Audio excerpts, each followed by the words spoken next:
Dan untuk itu kami, tim advokasi GNPF dalam hal ini menyampaikan beberapa pandangan-pandangan yang dalam kesempatan ini persidangan yang telah dilakukan selama 21 kali ini merupakan proses dalam rangka penegakan hukum.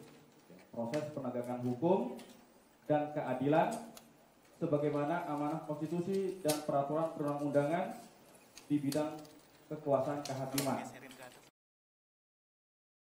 Tidak melihat adanya bentuk intervensi, tidak adanya hal-hal yang berkaitan dengan mempengaruhi daripada putusan majelis hakim. Yang kedua, kami juga menyampaikan bahwasannya jalannya persidangan yang dipimpin langsung oleh Ketua Pengadilan Negeri Jakarta Utara dilaksanakan secara imparsial dan independen dengan memberikan kesempatan yang sama kepada kedua belah pihak, baik jaksa penuntut umum maupun terdakwa beserta kuasa hukumnya. Yang ketiga, bahwasannya kami mengapresiasi dan sangat menghormati putusan majelis hakim yang telah menjatuhkan vonis bersalah terhadap terdakwa. Untuk itu kita akan lebih memperdalam dan lebih mempertegas lagi beberapa hal berkaitan dengan konferensi pers kita pada siang hari ini. Untuk yang pertama kali kami persilakan kepada Bang Kapitra, Dr. Kapitra untuk menyampaikan pernyataan-pernyataan. Silakan.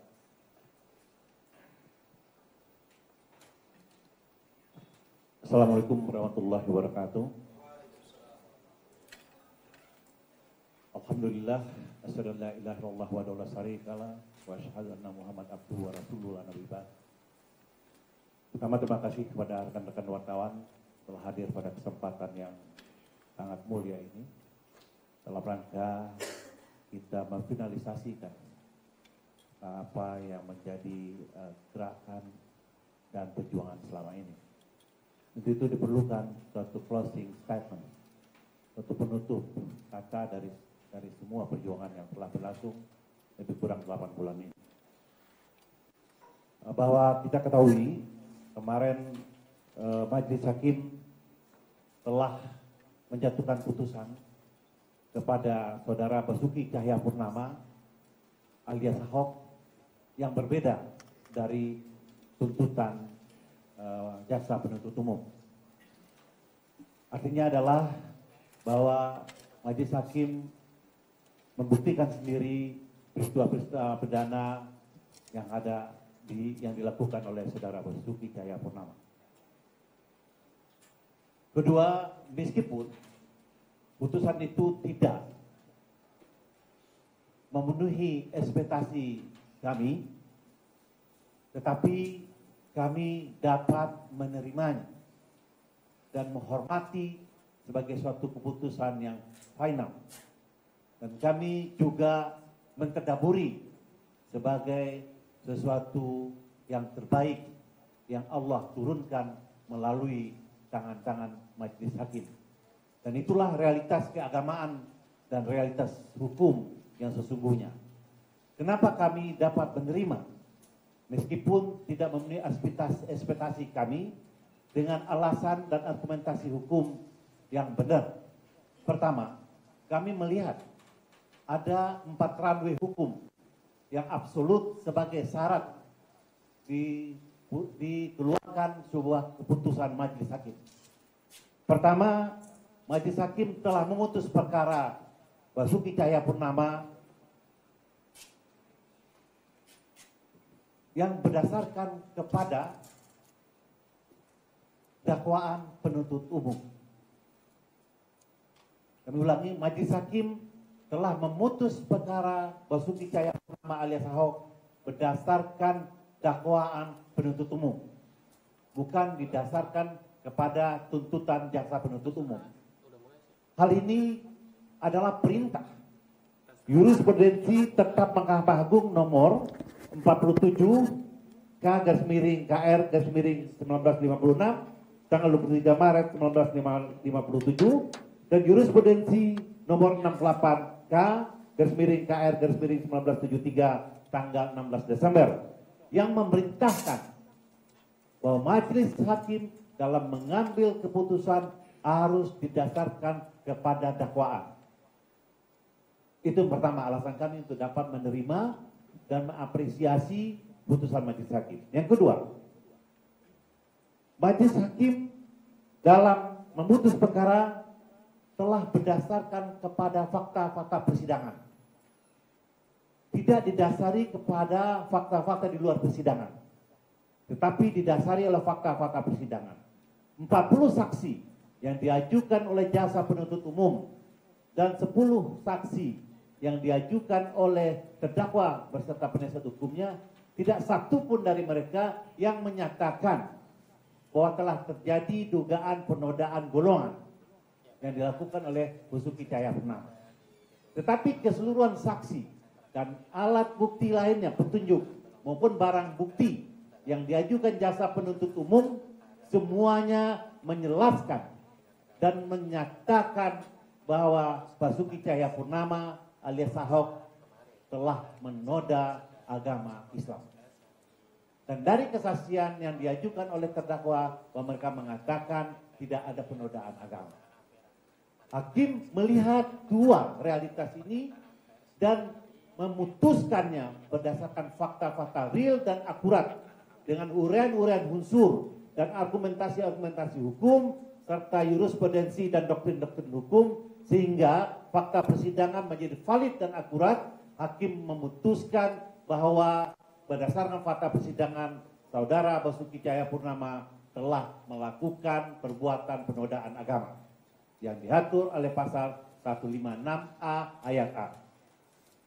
Hal ini sesuai dengan ketentuan pasal 6 ayat 2 Undang-Undang Nomor 48 Tahun 29 tentang kekuasaan kehakiman dan ketentuan pasal 183 Kitab Undang-Undang Hukum Acara Pidana.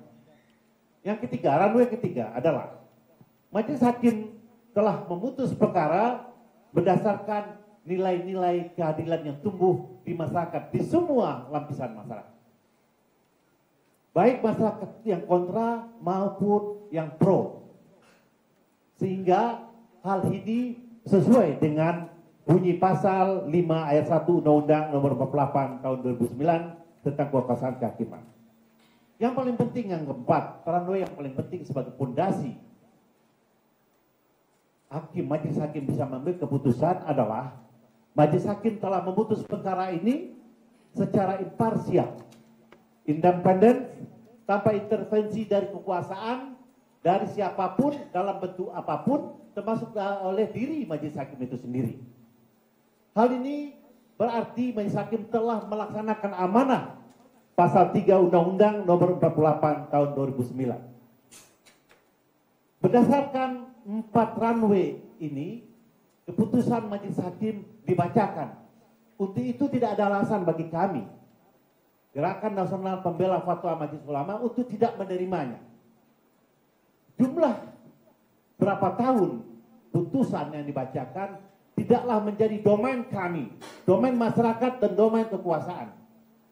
Kita boleh mempunyai harapan, tetapi majelis hakim juga mempunyai hak dan kewajiban, sekaligus kewajiban untuk mempertimbangkan hal-hal yang meringankan dan memberatkan sebagai suatu pertimbangan untuk dijatuhkan putusan kepada seseorang. Substansi perkara itulah yang menjadi acuan kami, sehingga dapat menerima keputusan majelis hakim dalam perkara Basuki Cahayapurnama. Yang terakhir adalah bahwa proses peradilan ini tidak akan terjadi kalau tidak ada proses penyidikan. Untuk itu kami berterima kasih yang sebesar-besarnya kepada Kepolisian Republik Indonesia, termasuk Kepala Kepolisian Republik Indonesia. Karena lembaga kepolisianlah yang punya keberanian untuk menjadikan Basuki Cahayapurnama sebagai tersangka. Dan dalam penyidikan, kepolisian juga tidak saja mengajukan pasal 156A, tetapi juga mengajukan pasal 28 Undang-Undang ITE. Di Kejaksaan Undang-Undang ITE ini diamputasi, diganti dengan pasal 156. Untuk itu apresiasi yang dalam kepada kepolisian yang telah membuka pintu entry point untuk peristiwa perbuatan penodaan agama ini diselesaikan melalui jalur hukum yang final di Pengadilan Negeri Jakarta Utara, dan alhamdulillah Pengadilan Negeri Jakarta Utara telah memutuskan berdasarkan runway tersebut di atas. Untuk itu kepada semua pihak kami menghimbau, karena permasalahan hukum yang kita tuntut telah terselesaikan, maka semua perbedaan, semua konflik kepentingan dan sebagainya kita harus hentikan di sini, karena hukum sudah dijadikan sebagai guidance of state, pedoman bangsa ini untuk kita hargai. Terima kasih. Ini komentar kami dari tim advokasi. Untuk itu kita akan serahkan kembali kepada ketua tim advokasi. Wabillahi taufiq wal hidayah. Assalamualaikum warahmatullahi wabarakatuh. Waalaikumsalam warahmatullahi wabarakatuh. Selanjutnya kepada Ustadz Bakhtiar Nafis selaku ketua GNPF. Bismillahirrahmanirrahim. Assalamualaikum warahmatullahi wabarakatuh. GNPF adalah sebuah gerakan nasional pengawal fatwa Majelis Ulama Indonesia, sehingga kami harus senantiasa menjaga marwah dan kewibawaan Majelis Ulama Indonesia dalam setiap gerak dan tindak kami. Yang pertama, pasca penetapan Basuki Cahayapurnama sebagai tersangka, sebagai sebagai yang sudah terdakwa dan sudah diputuskan oleh Majelis Hakim dalam pidana penodaan agama. Yang pertama, kami bersyukur kepada Allah Subhanahu wa taala dengan semua dinamika yang sudah terjadi, bahwa apapun yang terjadi inilah ketetapan Tuhan, ketetapan Allah Subhanahu wa taala. Sejak aksi simpatik 55, walaupun kami secara internal juga mendapatkan serangan, saya katakan bahwa apapun putusan majelis hakim, maka terimalah. Sejujurnya di dalam tubuh kami sendiri kami banyak mendapatkan sorotan dan kritikan, padahal maksud GNPF adalah agar semua elemen yang menginginkan tegaknya keadilan terhadap kasus penodaan agama ini menjaga supremasi hukum, tidak mengintervensi independensi hukum yang akan diputuskan pada tanggal 9, sehingga pada tanggal 5 kami katakan apapun putusan majelis hakim kita harus terima jika kita menghendaki tegaknya hukum di Indonesia ini. Tentu semua itu kami lakukan setelah bermunajat kepada Allah di aksi simpatik 55 di Istiqlal kemarin. Yang komitmen kami adalah senantiasa menjaga kedamaian, menghindari anarkisme dan kerusuhan, menjaga kebersihan, ketertiban, dan keamanan. Sehingga setelah tanggal 5 kami bertawakal kepada Allah Subhanahu wa taala, apapun hasilnya. Walau hari ini menurut sebagian penetapan 2 tahun penjara tidak memuaskan bagi sebagian, maka sekali lagi kami pertegas, bersyukurlah atas takdir Allah, walau kadang tidak memuaskan apa yang kita harapkan. Yang kedua, kami akan tetap mendukung independensi hakim. Apapun yang setelah ini akan dilangsungkan, karena kami dengar akan ada banding atau akan ada kasasi. Sebagai warga negara yang ingin dan sangat menginginkan tegaknya keadilan di Indonesia, kami akan serahkan sepenuhnya keputusan ini kepada majelis hakim yang terhormat. Dan selaku ketua GNPF saya berharap kepada umat Islam khususnya untuk berserah pada takdir dan apapun yang menjadi putusan hakim, sehingga itu menjadi yang terbaik buat kita semua. Yang saya juga ingin apresiasi adalah kepada majelis hakim, selain juga aparat keamanan yang sudah menjadi pintu masuk dari semua penyelesaian ini, termasuk juga tentu kepada para tokoh-tokoh yang ikut berjuang menegakkan keadilan atas kasus penodaan agama ini, wabil khusus kepada para ulama-ulama kami, baik yang tergabung di Majelis Ulama Indonesia maupun yang tidak tergabung dalam Majelis Ulama Indonesia. Semoga kita semua bisa menjadi tokoh-tokoh bijaksana yang senantiasa menjaga persatuan dan kesatuan bangsa, dan apapun persoalan kita setelah ini, rekonsiliasi antara anak bangsa tidak bisa tidak. Harus dijalankan dan harus saling tenggang rasa, saling memaafkan dan menghentikan semua pertikaian dan mencoba untuk bisa memaafkan dan bersaudara satu sama lain. Ini yang bisa saya sampaikan, mudah-mudahan setelah ini kebaikan senantiasa tercurah kepada kita semua. Wassalamualaikum warahmatullahi wabarakatuh. Waalaikumsalam warahmatullahi wabarakatuh.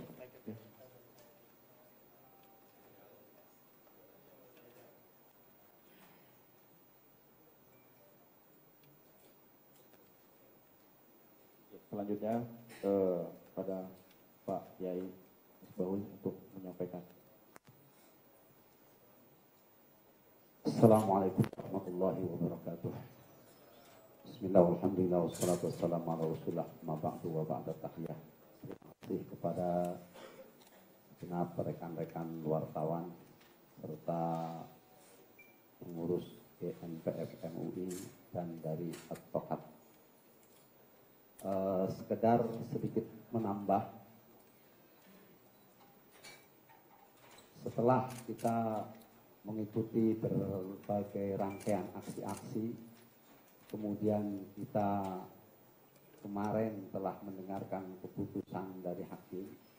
Tentunya di sisi hal yang amat sangat wajib adalah bersyukur kepada Allah Subhanahu wa Ta'ala. Kami dari GNPF MUI mengucapkan terima kasih yang sebesar-besarnya kepada seluruh umat Islam dari berbagai elemen, dari berbagai madhab yang telah bersatu padu untuk bersama-sama berjuang tegaknya hukum di Indonesia. Baik dari aksi bela Islam pertama, kedua, dan seterusnya. Karena kami yakin pertolongan Allah yang telah kita rasakan dengan berbagai kemenangan, walaupun belum memuaskan secara menyeluruh tentunya sebagai manusia, tapi ini adalah sebuah realisasi dari apa yang disampaikan oleh Rasulullah. Alaikum bil jamaah, fa inna yadallah ma'al jamaah. Jadilah kalian umat yang bersatu, karena pertolongan Allah akan diberikan kepada orang-orang yang bersatu. Nah, dengan persatuan seluruh umat Islam, baik tokoh ormas maupun para ulama habaibnya, kemudian Allah memberikan pertolongan. Sekali lagi apresiasi dan penghargaan kepada seluruh ormas-ormas, seluruh umat Islam, seluruh tokoh ulama habaib yang telah bersama-sama untuk berjuang agar NKRI ini tetap menjadi negara yang utuh. Tegaknya hukum di Indonesia akan menjadi satu panglima, sehingga Indonesia akan tetap jaya, NKRI akan tetap abadi. Terima kasih. Wallahu a'lam bishawab. Assalamualaikum warahmatullahi wabarakatuh. Assalamualaikum warahmatullahi wabarakatuh. Ya, selanjutnya ada tanya jawab. Silakan bagi rekan-rekan media yang ingin bertanya. Ya, silakan.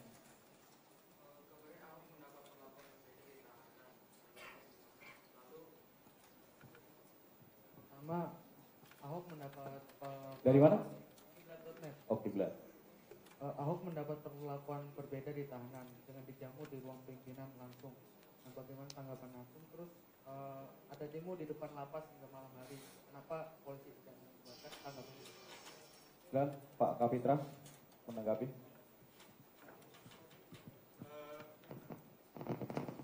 Soal perlakuan itu ada administrasi, ya.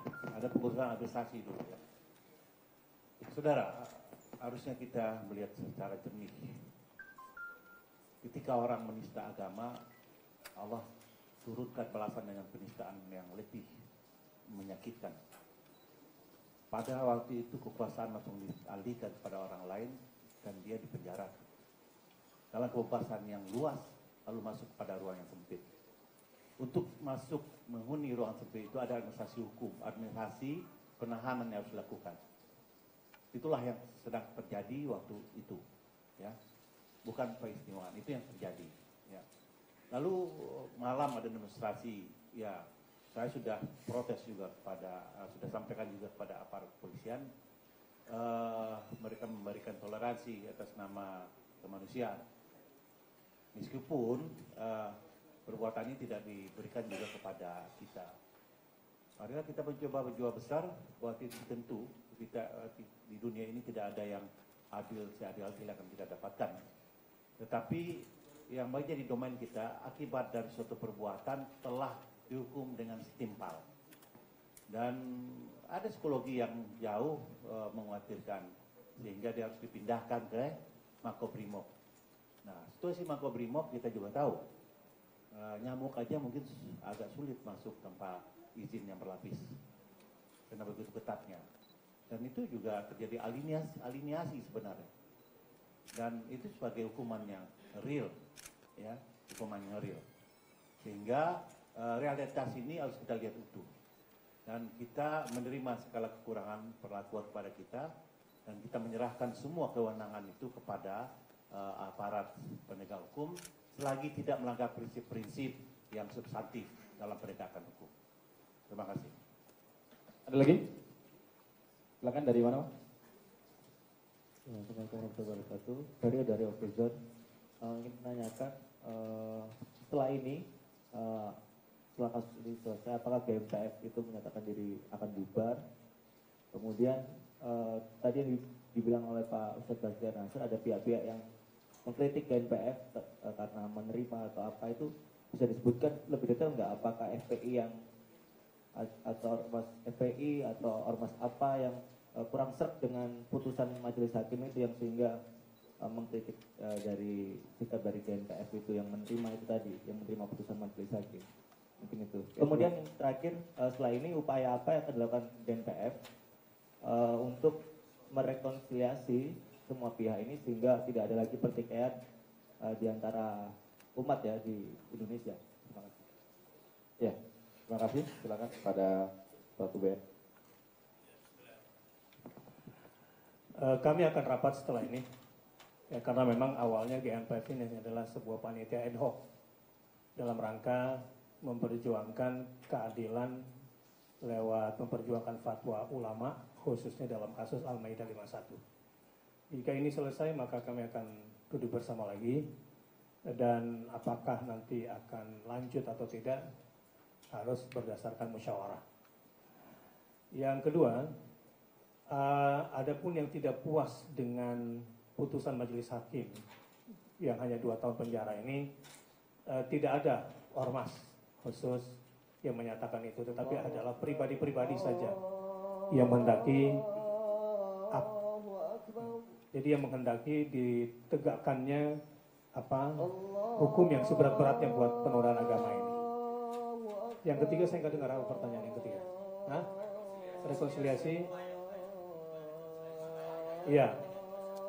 Tentu yang pertama, upaya-upaya rekonsiliasi ini kita mulai dari menerima dulu apapun menjadi keputusan majelis hakim. Sebab jika masing-masing terus protes, maka persoalan ini tidak akan pernah selesai. Yang kedua tentu adalah silaturahim antar tokoh, yang mungkin akan kita cari siapa yang bisa memfasilitasi ini semua agar komunikasi dan silaturahim ini kemudian berlangsung.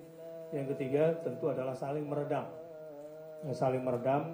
sesama anak bangsa untuk tidak berlarut-larut dalam kemarahan, dalam kebencian, dan dalam dendam. Saya kira segala sesuatu bisa diselesaikan dengan dialog, dan dialog akan menjadi pintu banyaknya persoalan yang bisa diselesaikan. Saya kira itu. Ya, saya pikir cukup ya, karena juga sudah azan zuhur, kami sudahkan. Terima kasih. Wassalamualaikum warahmatullahi wabarakatuh.